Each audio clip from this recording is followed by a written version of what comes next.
Hello and welcome back to AutoCAD Electrical Pro. Today we'll be discussing wire numbers.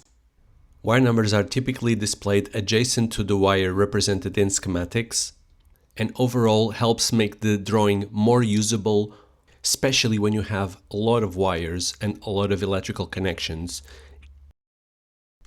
Once again, we head for the Schematic tab, and if you click on wire numbers, and here is where you'll be able to affect all the wire numbers across the complete project.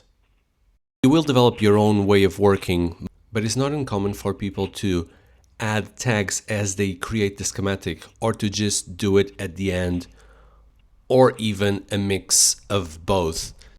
What happens is when you are about to reach completion of your project, you come to wire numbers and you can do or redo all the wire tags in just a few clicks.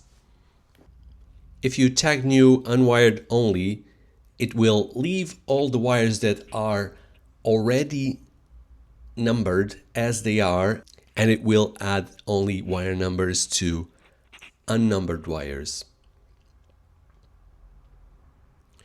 If you do tag, retag all, this can make a lot of sense if you are in a first issue of your drawing, because then you will have some sort of sequence instead of having high numbers in the first pages and then low numbers in the later pages. Sometimes that gets people tripped up.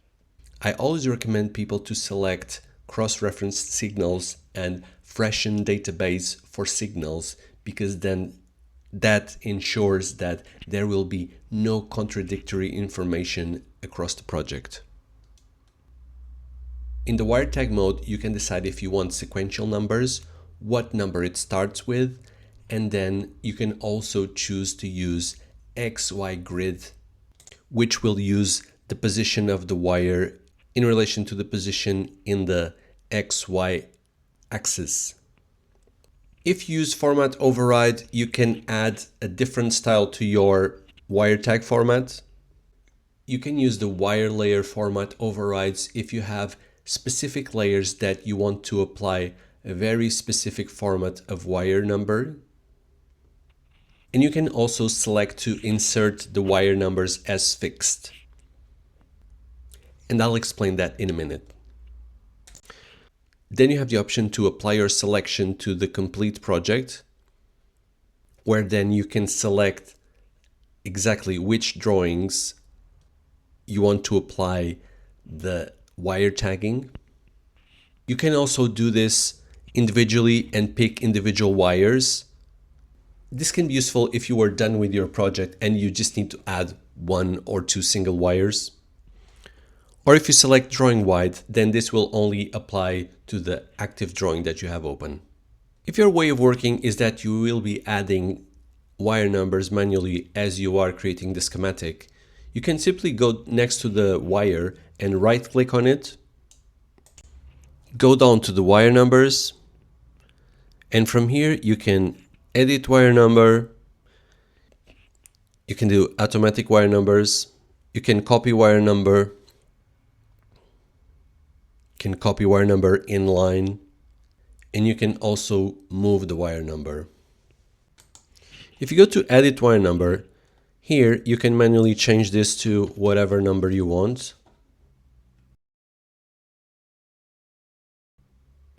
You can pick text. You can make this wire hidden. You can make this wire fixed. If you make it fixed, it will change color, so it will give you a visual indication that it's fixed. But what's interesting about this is then if you go and renumber all the wires in this page,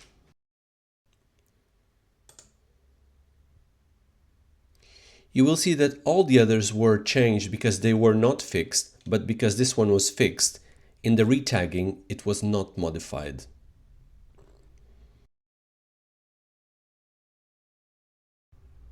Automatic wire numbers.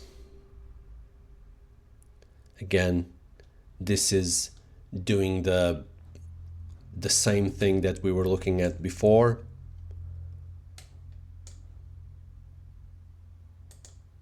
It's the same thing as clicking on wire numbers up here.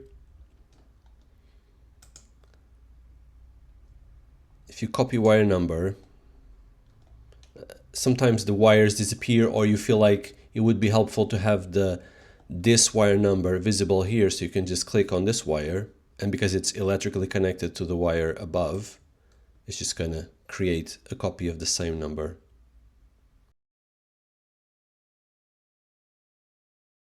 If you do it in line, it's just gonna put the wire in line. If you want to move the wire number, there you go, it moved there. If you right click on the wire number, there's a few graphical things that you can do. So you can go into the edit wire number from here, you can move it, you can align it with other wire numbers if you have a bunch of wires. You can scoot, you can add a wire number lead. If you toggle the wire number in line, you can change it from being adjacent to the wire to being in line with the wire.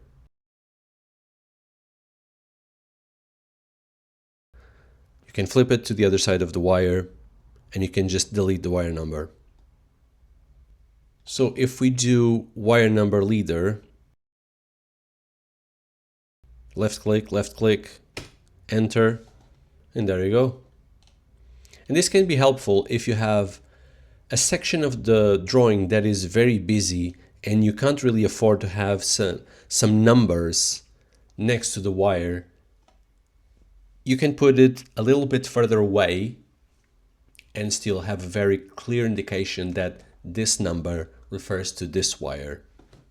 You should keep in mind that when you are trying to add wire numbers, remove wire numbers, there is maybe the instinct to just select a wire number and delete it by pressing the delete button on your keyboard. And this disappears, so you might think, okay, I've deleted this wire number. But actually, if you right click on the wire and you go to wire number, edit, it can create some problems, because in this case, you can see that you have the indication here that the wire number is this, but then you right click on the wire and actually doesn't show a wire number. So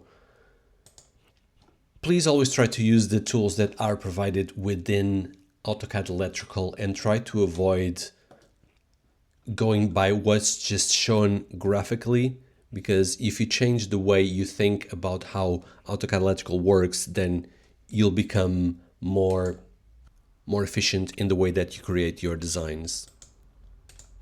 Wire numbers are very useful because the information that you're adding is not just a graphical indication on the schematic. It is also information that is part of the wire data, and it is reportable. This will be very useful when you're creating reports and when you're generating panel layouts as well. I think it's very important to consider that this additional information will be very useful not only for yourself in the future, also to other people that may be using your designs to support their activities. Thank you very much for watching this tutorial, and I'll see you next time.